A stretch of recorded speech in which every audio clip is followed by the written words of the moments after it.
अस्सलाम वालेकुम व्यूअर्स, आपका अपना होस्ट उज़ैर खान आपकी खिदमत में हाजिर है। उम्मीद आप सब खैरियत से होंगे। आज 23 मार्च का दिन गुजर चुका है। 23 मार्च को करारदाद पाकिस्तान मंजूर हुई। मैंने उस पर वीलॉग नहीं किया क्योंकि हर बंदा ये बात कर रहा था। मैं उसके बाद पे वीलॉग करना चाह रहा हूँ और मैं सिर्फ एक सवाल पूछना चाहता हूँ, क्या हम पाकिस्तानी होने का हक अदा कर रहे हैं? क्या हम अपने फराइज एक सच्चे मुहिब्बे वतन पाकिस्तानी होने के नाते पूरे सर अंजाम दे रहे हैं? क्या हम खयानत कर रहे हैं कि नहीं कर रहे? अपने आप से सवाल करे हर बंदा कि जो काम वो कर रहा है, क्या वो ऑनेस्टली वो काम कर रहा है कि नहीं कर रहा? पाकिस्तान किस बुनियाद पे बनाया गया था? करारदाद किस बुनियाद पे मंजूर की गई थी? और आज सिर्फ जो बच्चा पढ़ रहा है, क्या वो पाकिस्तान की वही बुनियादें पढ़ रहा है कि जिस बुनियाद पे वो बनाया गया था?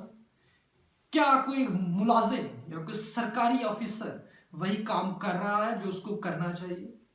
क्या कोई पटवारी वही अपने काम में दिलचस्पी ले रहा है, सच्चे तरीके से काम कर रहा है या नहीं कर रहा? क्या कोई ब्यूरोक्रेट उसी तरीके से काम कर रहा है कि नहीं कर रहा? क्या कोई आर्मी ऑफिसर, क्या वो सच्चे तरीके से और एक अच्छे मुहिब्बे वतन पाकिस्तानी होने के नाते काम कर रहा है कि नहीं कर रहा?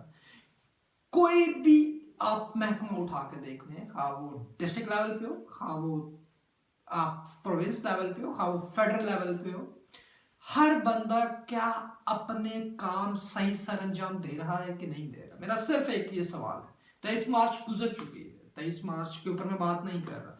मैं सिर्फ उस दिन पे बात कर रहा हूं कि वो दिन किस बेस पे मंजूर हुआ था।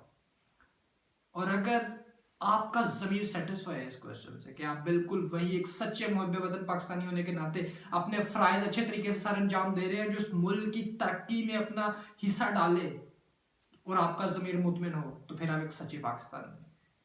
और अगर आपका ज़मीर मुतमिन नहीं है, आप एक काम अच्छे तरीके से नहीं कर रहे, तो फिर आप एक सच्चे पाकिस्तानी नहीं है मेरे ख्याल से। तो हर बंदे को अपने ज़मीर से सवाल करना चाहिए, अपने आप से सवाल करना चाहिए कि क्या वो सारे काम एक खुश उसलूबी से सर अंजाम दे रहा है कि नहीं दे रहा। इंशाल्लाह नेक्स्ट वीडियो में फिर मिलेंगे, तब तक दीजिए इजाज़त। अल्लाह ने